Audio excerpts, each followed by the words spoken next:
କହୁନାହାନ୍ତି କିଏ ତାଙ୍କୁ ମନା କିଏ କରୁଛି ଏଥର ପ୍ରତିବନ୍ଧ କିଏ ସେ ତାଙ୍କର ଯେ ନେଇପାରିବେ ନେବେ ତ ମନା କାହିଁ ଅଛି କହିବାଟା କାହାର କିଛି ମୁଁ କହିବି ଆମେ ତିନିଟା ନେଇଯିବୁ ସିଏ କହିବେ ଆମେ ତିନିଟା ନେଇଯିବୁ ସମୁଦାୟ ଚାରିଟା ଅଛି ଯିଏ ଏତେ ଛଡ଼େଇକି ନେଇପାରିବେ ସେଥିପାଇଁ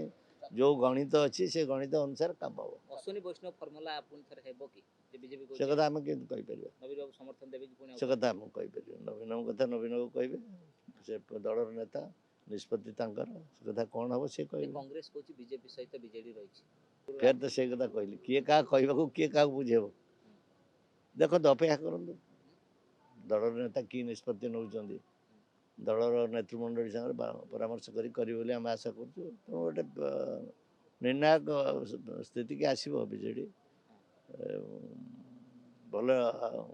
ନିଷ୍ପତ୍ତି ହେବ ବୋଲି ଆମେ ଆଶା କରୁଛୁ କହିଲି ସେ କଥା ଦଳର ନେତା ନିଷ୍ପତ୍ତି କରିବେ ଆମର ତ ଏମିତି ଗୋଟେ କ୍ୟାଣ୍ଡିଡେଟ୍ ବି ହେଇପାରିବ ଜିତିକି ଯାଇପାରିବ ତାଙ୍କର ବିଜେପିର ଦୁଇ ଆମର ଗୋଟେ ଚତୁର୍ଥ ସିଟ୍ ପାଇଁ ଯେଉଁ ଇଏ ସେଥିରେ ନିଷ୍ପତ୍ତି ସଭାପତି ନେବେ ସେଠାରେ ମୁଁ କ'ଣ କହିବି ସେ ପ୍ରସଙ୍ଗରେ ମୋତେ ପଚାରୁଛନ୍ତି କାହିଁକି କଂଗ୍ରେସ କହୁଛି କଂଗ୍ରେସ ବୁଝେଇବ ସିଏ କହୁଛି ଯିବ ଯିବ ସେ ଯାଇକି ପରାମର୍ଶ କରିବ କ'ଣ କରିବ ତେଣୁ ସେ ନିଷ୍ପତ୍ତି ସେ ଲେଭେଲରେ ହେବ ସେଇଟା ତ ରାଜନୀତିକ ଲୋକ ହେବା ଦରକାର ଉଚିତ ନିହାତି ଯେଉଁମାନେ ଦଳ ପାଇଁ ଯେଉଁମାନଙ୍କର ତ୍ୟାଗ ଅଛି ଆଗରୁ ଖଟିଛନ୍ତି ପରିଶ୍ରମ କରିଛନ୍ତି ସେଇଟା ଗୋଟେ ଏଲ୍ଡରଲି ହାଉସ୍ ଯେଉଁଟା କହନ୍ତି ବୟସ୍କ ଲୋକମାନଙ୍କର ସେଇଟା ତେଣୁ ସେଠି ବୟସ୍କ ଲୋକ ଜଣେ ଗଲେ ଭଲ ନିହାତି ଫେର ଆସିଲେ ଚର୍ବଣ ଯାହା କହିଲି ଫେର ଆଉ ଥରେ ଆପଣ ଦଳ ନେତା ନିଷ୍ପତ୍ତି କରିବେ ଅନ୍ତର ଫନ୍ତର କିଛି ନାହିଁ ସବୁ ଦଳ ନିଷ୍ପତ୍ତିରେ ହେବ କାମ ଦଳ ନିଷ୍ପତ୍ତିକି ଆମେ ଅପେକ୍ଷା କରୁଛୁ ନାଇଁ ନାଇଁ ସମସ୍ତେ କ'ଣ ଅଲଗା ଅଲଗା କହିଲେ ସମସ୍ତଙ୍କ ପାଇଁ ଅଲଗା ଅଲଗା କ୍ୟାଣ୍ଡିଡେଟ୍ ରହିବେ କି ଗୋଟେ ଦଳ ଯେତେବେଳେ ଅଛି ସେ ଦଳ ଗୋଟେ ନିଷ୍ପତ୍ତି ନେବ ଦଳ ନିଷ୍ପତ୍ତି ଭଲ ହେବ ବୋଲି ଆମେ ଆଶା କରୁଛୁ ନା ବିଜେଡି ଛାଡ଼ିଲେ କହୁନ ସେ ସସ୍ପେନ୍ସନଟା କ'ଣ ନୀଳମଟା କ'ଣ ଛାଡ଼ିବା ନା ନା ଫେରି ନପାରନ୍ତି କିନ୍ତୁ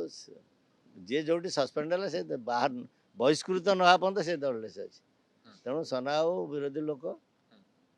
ତାଙ୍କର ସଂଗଠନ ଅଛି ଆଉ ସେ ଏବେ ଅଛନ୍ତି ପୁରା ଯାଇଛନ୍ତି ବୋଲି ତ କୋଉଠି ଆପଣ ଘୋଷଣା କରି କହିନାହାନ୍ତି